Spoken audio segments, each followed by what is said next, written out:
আজকে আমরা TDA7294 আইসি দিয়ে অ্যাম্পলিফায়ার তৈরি করা শিখব। সো এই অ্যাম্পলিফায়ারটা আমাদের হোম থিয়েটারে সাবউফার অ্যাম্পলিফায়ারের ক্ষেত্রে কাজে লাগবে। এটা হলো আমাদের TDA7294 আইসির জন্য অ্যাম্পলিফায়ার বোর্ড, আর এটা হচ্ছে double layer PCB board. So এটার জন্য কম্পোনেন্ট লাগবে 100 UF 50 ভোল্ট দুইটা, 22 UF 50 ভোল্ট দুইটা,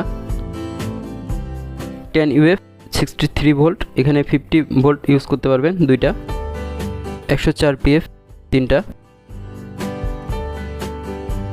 105 PF একটা, 680 ওহম রেজিস্টর একটা, 10 কিলো ওহম রেজিস্টর একটা, 22 কিলো ওহম রেজিস্টর তিনটা, 2.2 ওহম রেজিস্টর 2 ওয়াট একটা, TDA7294 আইসি একটা 15 পিন আইসি। সো ফার্স্ট আমরা 680 ওহম রেজিস্টর বসিয়ে নেব। এটা আমরা পিসিবি লেয়ারের ডিরেকশন অনুযায়ী বসিয়ে নেব। 22 kilo ohm resistor,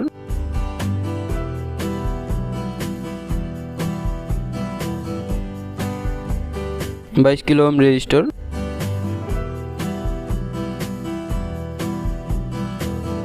22 kilo ohm resistor আরেকটা, 10 kilo ohm resistor, 2.2 ohm resistor. এটা যুগল নেটওয়ার্কের জন্য কাজ করবে। সো এটা 10 ওহমের জায়গায় বসিয়ে দেব।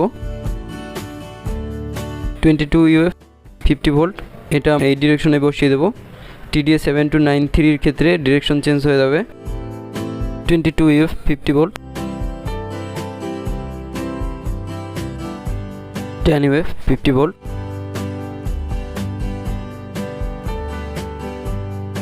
আরেকটা 10 UF 50 ভোল্ট, একটা 100 UF 50 ভোল্ট,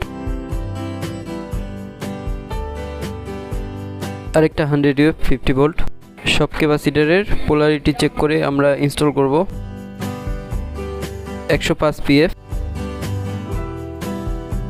104 PF, PF এর কোনো ধরনের পোলারিটি নেই।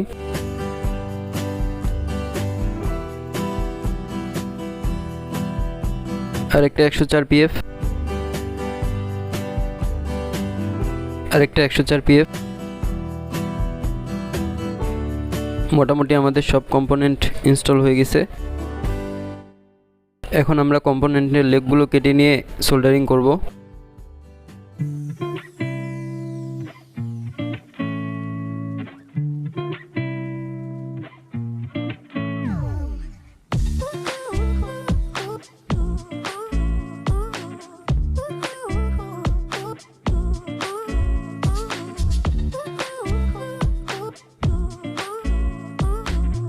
এখন আমরা অ্যাম্পলিফায়ারের আইসি বসাই সোল্ডারিং করব।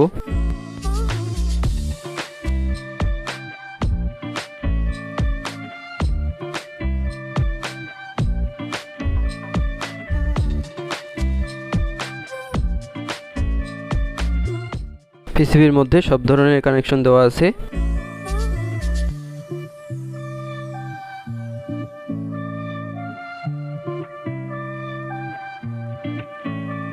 এখানে 22 ভোল্ট 4 এম্পিয়ারের ট্রান্সফরমার ব্যবহার করা হয়েছে। এখানে 30 ভোল্ট 10 এম্পিয়ারের ট্রান্সফরমার ব্যবহার করা যাবে।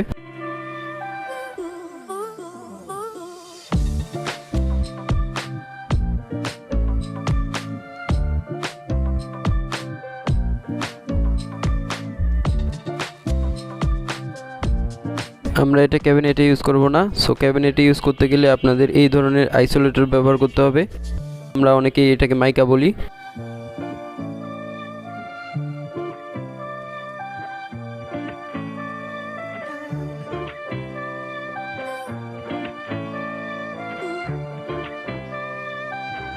সো এখানে একটা কম্পোনেন্ট মিসিং ছিল। এখানে 30K রেজিস্টার বলা আছে। সো আমরা এখানে 22K রেজিস্টার ব্যবহার করব।